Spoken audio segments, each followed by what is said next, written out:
అధ్యక్ష అధ్యక్ష అధ్యక్ష నేను ఒక్కడిని మాట్లాడుతున్నాను ఇక్కడ నుంచి. ముఖ్యమంత్రి గారితో సహా 5 మంత్రులు ఇంటరప్ట్ చేస్తున్నారు. ఇదేం పద్ధతి అధ్యక్ష? ఇది అధ్యక్ష ఇది మీరు నడపాలా, హౌస్ని మీరు నడపాలా అధ్యక్ష. వారు సార్ వినండి. In a democracy sir we have utmost respect for you. Prasad garu, speaker garu, మీరంటే చాలా రెస్పెక్ట్ ఉంది. అధ్యక్ష the opposition in a democracy has its say and the government has its way. మేము మాట్లాడిన తర్వాత వాళ్ళకి పుష్కలంగా మైక్ ఇవ్వండి, గంటలు మాట్లాడమని నేను వద్దనట్లేదు సార్. కానీ ఈ రకంగా ఒక వ్యక్తి మాట్లాడుతుంటే, ఒక సభ్యుడు మాట్లాడుతుంటే ముఖ్యమంత్రి గారితో సహా 5 మంత్రులు లేచి ప్రభాకర్ గారు, దామోదర్ గారు, శ్రీధర్ బాబు గారు, బట్టి గారు, ముఖ్యమంత్రి గారు అందరూ మాట్లాడితే గౌరవ కేటీఆర్ గారికి నా సూచన సార్, గవర్నర్ ప్రసంగం విషయంలో దాన్ని మాట్లాడుతున్నా సార్. నేను వారు మాట్లాడిన దాన్ని మాట్లాడుతున్నా. నేను ఈ డీవియేషన్ రాదు మనకు. నేను అదే అండి, వారు మాట్లాడింది రైట్ సార్. ఎన్ఆర్ఐలు నాన్ రిలయబుల్ ఇండియన్స్ అన్నారు. మరి ప్రపంచవ్యాప్తంగా ఉన్న ఎన్ఆర్ఐలు గమనించాలా? కాంగ్రెస్ పార్టీకి ఎన్ఆర్ఐల మీద ఉన్న గౌరవం ఇచ్చినా మీరు మాట్లాడిండ్రు, కన్క్లూడ్ చేసేసేయండి.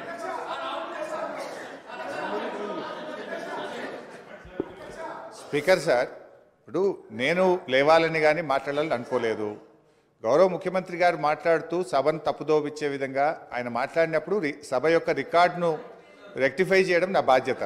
బికాస్ నేనేదో ప్రశ్నకు సమాధానం చెప్పాలనో విమర్శ చేయాలనో నేను మాట్లాడే ప్రయత్నం చేస్తలేను. వారు మాట్లాడినారు కనుక మేము డెఫినెట్గా దాన్ని క్లారిఫై చేయడం మా బాధ్యత అధ్యక్ష. అయితే అధ్యక్ష, ఆ రోజు కామన్ మినిమం ప్రోగ్రాంలో కేసీఆర్ గారు పెట్టించడమే కాదు, షిప్పింగ్ పోర్ట్ఫోలియో అడగకుండానే ఇచ్చారు. ఆ రోజు డిఎంకే పార్టీ నాకు షిప్పింగ్ పోర్ట్ఫోలియో ఇవ్వకపోతే మేము యూపీఐ నుంచి బయటకు పోతామంటే, నేను మంత్రి పదవి కోసం ఢిల్లీ రాలేదు, నాకు ఈ పోర్ట్ఫోలియో అక్కర్లేదు, వారికి ఇచ్చేయండి, నేను వచ్చింది తెలంగాణ కోసమని షిప్పింగ్ పోర్ట్ఫోలియోను స్వచ్ఛందంగా వదులుకున్నటువంటి చరిత్ర కేసీఆర్ గారిది, టీఆర్ఎస్ పార్టీది అధ్యక్ష. ఈరోజు రేవంత్ రెడ్డి గారు మాట్లాడుతూ మేమేదో పదవులు ఇచ్చినామని, పదవులను గడ్డిపోచల్లాగా త్యజించిన చరిత్ర ఈ దేశంలో ఎవరికన్నా ఉందంటే అది కేసీఆర్కు, టీఆర్ఎస్ పార్టీకి ఉంది. త్యాగాల పునాదుల మీద తెలంగాణ తెచ్చిన చరిత్ర ఉంది అధ్యక్ష. అనవసరంగా మేమేదో పదవులు ఇచ్చినామని, మేమేదో పదవుల కోసం పాకులాడినామనేటువంటి విధంగా వారు మాట్లాడద్దు. ఆ విషయానికి వస్తే రేవంత్ రెడ్డి గారు ఏబీవీపీలో షురువైండు, టీఆర్ఎస్లో పనిచేసిండు, తెలుగుదేశంలో వేయండు, కాంగ్రెస్లో వేయండు, మరి రేపు ఆడుంటాడో. పార్టీలు మారిన చరిత్రలు మీకున్నాయి, కానీ మాకు అట్లాంటిది ఏం లేదు అధ్యక్ష. ఇకపోతే మా శ్రీధర్ బాబు గారు లేచి మళ్ళీ నన్ను ఆయన గెలికే ప్రయత్నం చేసిండు, లేకపోతే ఆయన గురించి మాట్లాడాల్సిన అవసరం లేదు అధ్యక్ష. ఆ రోజు ఇదే శాసనసభలో కిరణ్ కుమార్ రెడ్డి గారు ముఖ్యమంత్రిగా ఉన్నప్పుడు నీ తెలంగాణకు నీకు ₹1 అన్నాడు. పేగులు దిగదాకా కొట్లాడింది ఎవరు, పెదవులు మూసింది ఎవరో కూడా ఈ రాష్ట్ర ప్రజలకు గుర్తున్నది అధ్యక్ష. ఉన్నారు ఇవాళ ఇక్కడ చాలా మంది, ఆ రోజు ఉన్న వాళ్ళు కూడా ఇక్కడ ఉన్నారు. ఆ రోజు మేము పేగులు దిగదాకా పోడియంలోకి పోయి కొట్లాడినాము, ఆ రోజు మీరు పెదవులు మూసుకొని మాట్లాడినటువంటి చరిత్ర కూడా కాంగ్రెస్ పార్టీకి ఉంది అధ్యక్ష. నేను అనేది మాకు ఒప్పుకున్నది అధ్యక్ష. దయచేసి మీరు మా మీద విమర్శలు మాని, ప్రజలు మీకు అధికారం ఇచ్చారు, మీకు అవకాశం ఇచ్చారు, మీరు ప్రజలకిచ్చిన ఆ గ్యారంటీలు ఎలా అమలు చేస్తారో దాని మీద దృష్టి పెట్టే ప్రయత్నం చేయండి. దానికి నిర్మాణాత్మకమైన ప్రతిపక్షంగా మేము సహకరిస్తాం, సూచనలు ఇస్తాం. కానీ ఎంతసేపు మీరు మా మీద నెపాలు నెట్టో, మా మీద బురద జల్లేటువంటి ప్రయత్నం మాని, ప్రజలకు మీద ఇచ్చిన హామీల అమలు మీద, పరిపాలన మీద దృష్టి పెట్టండి అని మీ ద్వారా వారికి హితవు. నేను గౌరవ ప్రతిపక్ష సభ్యులను కూడా కోరుతా ఉన్నాను. గవర్నర్ ప్రసంగాన్పై ధన్యవాద తీర్మానం విషయంలో స్పష్టంగా మీరు చెప్పే అనేక అంశాల విషయంలో 50 సంవత్సరాల చరిత్ర గురించి కానీ చెప్పండి. మీరు 10 సంవత్సరాల కాలం పాటు, నేను దాంట్లో 5 సంవత్సరాలు ఉన్నాను, అదే చెప్తూ వచ్చారు. ప్రజలు అందరూ కూడా వింటూ వచ్చారు. ఆఖరుకు తీర్పు ఏ విధంగా ఇచ్చారో ఇప్పటికైనా మీరు దయచేసి రియలైజ్ కావాలని కోరుతా ఉన్నారు. ఇందిరమ్మ రాజ్యం రావాలే. పెద్దలు కేటీఆర్ గారు చెప్పారు ఇందిరమ్మ రాజ్యం అంటే ఏ విధంగా ఉంటుందని. సరే, ప్రజలందరికీ తెలిసి ఈరోజు అందరూ కూడా చదువుకున్నవారు, అందరూ కూడా అవగాహన ఉన్న వ్యక్తులు. అయినా కానీ ఇందిరమ్మ రాజ్యంలోనే సామాజిక న్యాయం జరిగింది, ఇందిరమ్మ రాజ్యంలోనే పేదవారికి న్యాయం జరిగింది, ఇందిరమ్మ రాజ్యంలోనే ఇళ్ళు వచ్చినాయి, ఇందిరమ్మ రాజ్యంలోనే భూములు వచ్చినాయి, ఇందిరమ్మ రాజ్యంలోనే పోడు భూములు వచ్చినాయి. ఈరోజు ఆ విధమైన మరొక్కసారి ప్రభుత్వం రావాలనే ఆలోచనతోనే తీర్పిచ్చారు కనుక, ఆ క్రమంలో కొత్త ప్రభుత్వం ఏర్పాటైన తర్వాత మీరు ఏదైనా మీ ఆలోచనలు ఇస్తే తప్పకుండా మేము ఒక కన్స్ట్రక్టివ్ క్రిటిసిజం చేయండి, we will try to accept it. కానీ పదే మళ్ళా 50 సంవత్సరాలకు అంతపూర్వకము పెద్దలు హరీష్ రావు గారు చెప్పారు, మేం చేయబట్టి కాంగ్రెస్ పార్టీ అధికారంలోకి వచ్చిందని. మేము 91 మంది ఉన్నాము, 95 మేము ఉన్నాము. మీరు ఉన్నది ఎంతమంది? దాని తర్వాత ఎన్ని సీట్ల మీరు నిలబడ్డారు, ఎంతమంది గెలిచారు? దాని తదుపరి జరిగిన 2000 ఎన్నికల్లో ఎంతమంది మీరు నిలబడ్డారు, ఎంతమంది గెలిచారు? ఇవన్నీ కూడా బేరీజ్ చేసుకోవడానికి మరొకసారి ఒక చర్చ పెట్టండి అధ్యక్ష. కానీ నేను దయచేసి గౌరవ సభ్యులందరినీ కూడా కోరుతా ఉన్నాను, ఈరోజు గవర్నర్ గారి ప్రసంగంపై ఈరోజు వారి పేరు తీశారనుకో వారు మాట్లాడుతూ అంటారు, వీరి పేరు తీశారనుకో వీరు మాట్లాడుతూ అంటారు. దయచేసి నేను గౌరవ శాసనసభాపతి గారిని కోరుతా ఉన్నాను, ధన్యవాద తీర్మానంపై గౌరవ సభ్యులు మాట్లాడితే సభ అర్థవంతంగా ముందుకు సాగే విధంగా మీరందరూ కూడా సహకరించాలని కోరుతా ఉన్నాను. గౌరవ కేటీఆర్ గారు.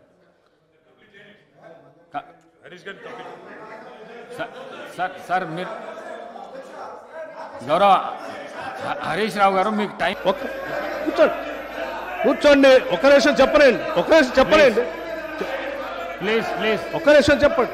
ప్రత్యేక రాష్ట్రం ఏర్పడిన తర్వాత అది బాగలేదని ఈ రాష్ట్ర ప్రజలందరూ కూడా సకల జనం సమ్మె చేస్తే ఇక్కడ ఉన్నటువంటి మంత్రులు కూడా కౌశిక్ రెడ్డి గారు కూర్చోండి. పెద్ద రాష్ట్రంలో మంత్రులు ఉంటే కూడా రాజీనామా చేసి మంత్రులందరూ కూడా తీర్మానం చేసి ఈ సభలో ఉన్నటువంటి కాంగ్రెస్ శాసనసభ్యులు కూడా అందరూ తీర్మానం చేసి ప్రత్యేక రాష్ట్రం కావాలని కేంద్ర నాయకత్వాన్ని ఒప్పించి శ్రీమతి సోనియా గాంధీ గారి దగ్గర కలిసి సభలో సరిపోయేంత బలం లేకపోయినప్పటికీ సభలో ఉన్నటువంటి వాళ్ళందరినీ ఒప్పించి ప్రత్యేక తెలంగాణ రాష్ట్రం ఇచ్చినటువంటి కాంగ్రెస్ పార్టీ ఆ ఆలోచన ఉంది కాబట్టి ఇచ్చింది అధ్యక్ష. కాంగ్రెస్ పార్టీ ఇచ్చిన తర్వాత సంపదతో కూడినటువంటి రాష్ట్రాన్ని మీ చేతిలో పెడితే, మిగులు బడ్జెట్తో ఉన్నటువంటి రాష్ట్రాన్ని మీ చేతిలో పెడితే 10 ఏళ్లు బాగు చేయాల్సింది పోయి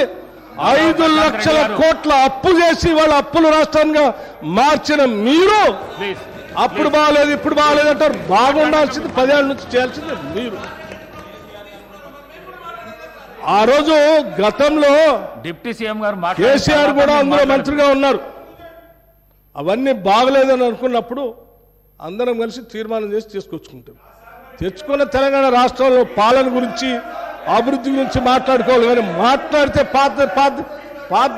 పాత మాట్లాడుకుంటే వీళ్ళందరూ రాజీనామా ఎందుకు చేస్తా అన్నారు, పార్లమెంట్ లో వాళ్ళందరూ కొట్లాడుతా అన్నారు, వాళ్ళందరూ పెప్పర్ స్ప్రే తింటారు, మిగతా వాళ్ళు ఎందుకు రాజీనామా చేస్తారు. అది బాగాలేదని కదా తెచ్చుకున్న దాంట్లో మీరెంత బాగా చేశారో చెప్పాలి. కానీ ఏం చేశారు? పట్టుమని ఏమైనా గోదావరిలో ఒక చుక్క నీళ్లు తెచ్చారా, కృష్ణానదిలో ఒక చుక్క నీళ్లు తెచ్చారా? ఏం చేయలేదు కదా. లక్షల కోట్లు వృధా చేశారు. కానీ ఒక్క ఎకరానికైనా అదనంగా ఆయకట్టు నీళ్ళు ఇచ్చారా? ఒక్కడికైనా ఉద్యోగాలు ఇచ్చారా? ఒక్కడికైనా ఒక ఇందిరా ఇల్లు ఇచ్చారా? ఒక్కడికైనా ఏదైనా చేశారా ఈ రాష్ట్రంలో? ఏమి లేదు. అది చెప్పండి. మేము చెప్పింది అదే. ధనంతో కూడిన సంపదతో కూడిన తెలంగాణ రాష్ట్రం ఇస్తే 10 ఏళ్లు విధ్వంసం చేశారు. ఇవాళ విధ్వంసం చేయడం కాదు, స్వేచ్ఛ లేకుండా చేశారు. ఇవాళనే వాళ్ళకి స్వేచ్ఛ వచ్చినట్టు తీర్పిచ్చారని చెప్పాం. దాని గురించి మాట్లాడిన 10 ఏళ్ల నుంచి. పోతిరెడ్డిపాడు పొక్క పెద్దది చేసినప్పుడు కీర్తిశేషులు నాయన్ నరసింహారెడ్డి గారు కడప జిల్లా ఇన్ఛార్జ్ మినిస్టర్. ఆ రోజు కొట్లాడింది పోతిరెడ్డిపాడు మీద కీర్తిశేషులు పి జనార్దన్ రెడ్డి గారు. పోతిరెడ్డిపాడు పొక్క పెద్దది చేసినప్పుడు ఇక్కడ ఉన్నోళ్ళు ఎవరు ప్రాణత్యాగాలు చేస్తామని ఎవరు కొట్లాడలే, ఎవరు మాట్లాడలే.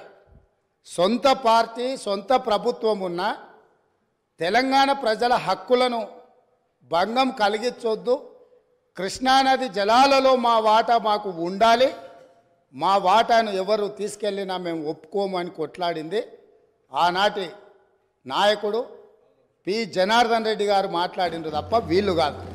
కాబట్టి ఈరోజు వీళ్ళందరూ ఏ పాలకుల గురించి మాట్లాడుతున్నారు, ఆ పాలకులు ఇప్పుడు మాట్లాడుతున్న పెద్దలు ఎట్లెమ్మెల్యేనరు? వాళ్ళ తండ్రి గారి గురువైన చంద్రబాబు నాయుడు గారి పార్టీతో పొత్తు పెట్టుకుంటే ఆ పార్టీ మద్దతుతో ఆ కడువ కప్పుకొని సిరిసిల్లలో కష్టపడి పనిచేసి నిర్మించుకున్న చీమలు పెట్టిన పుట్టలో పాములు దూరినట్టు కేకే మహేందర్ రెడ్డి అక్కడ పార్టీని నిర్మించుకొని తెలంగాణ ఉద్యమంలో పాల్గొని తెలంగాణ ఉద్యమంలో ముందు భాగం నుండి నిలబడి కొట్లాడితే ఎన్ఆర్ఐ అంటే నాన్ రిలయబుల్ ఇండియన్ కింద మేనేజ్మెంట్ కోటాలో ఇక్కడికి వచ్చి టికెట్ తీసుకొని అక్కడ ఆ కేకే మహేందర్ రెడ్డి గారిని అన్యాయం చేసి ఈరోజు ఇక్కడికి వచ్చిండ్రు. కాబట్టి ఈరోజు గతం గురించి అధ్యక్ష ఒకవేళ మా మిత్రులకు ఒకవేళ వాళ్ళకు అంతగా గతం గురించి చర్చించాలనే ఆలోచన ఉంటే ఒక రోజు మొత్తం తమరు సమయం ఇవ్వండి. తప్పకుండా జూన్ 2, 2014 కంటే ముందు జరిగిన 55 సంవత్సరాల పరిపాలన మీద సంపూర్ణమైన చర్చ ఇక్కడ పెడదాము. ఈరోజు ఇక్కడ జరుగుతున్న చర్చ జూన్ 2, 2014 నుంచి జరిగిన పరిపాలన, చేసిన విధ్వంసము, నాయకత్వం యొక్క వ్యవహార శైలి మీద మనం ఈరోజు మాట్లాడుకుంటున్నాము. కాబట్టి వారికి గతం గురించి చర్చించాలనే కోరిక ఉంటే మాకు ఎలాంటి అభ్యంతరం లేదు. గతంలో జరిగిన పరిపాలనలో ఇక్కడున్న వాళ్ళకి చాలామందికి పాత్ర లేకపోవచ్చు, కానీ అక్కడున్న వాళ్ళకు చాలామందికి పాత్ర ఉంది. ప్రత్యక్షంగా మంత్రులు చేసిండ్రు. అక్కడున్న నాగేందర్ గారు, ఆ పక్కనున్న శ్రీనివాస్ యాదవ్ గారు, ఆ పక్కనున్న హరీష్ రావు గారు, అక్కడున్న కడియం శ్రీహరి గారు, ఆ పక్కనున్న పోచారం శ్రీనివాసరెడ్డి గారు, ఆ పక్కనున్న గంగుల కమలాకర్ గారు, అన్ని పేర్లు మొత్తం అన్ని లిస్టు చదువుతా.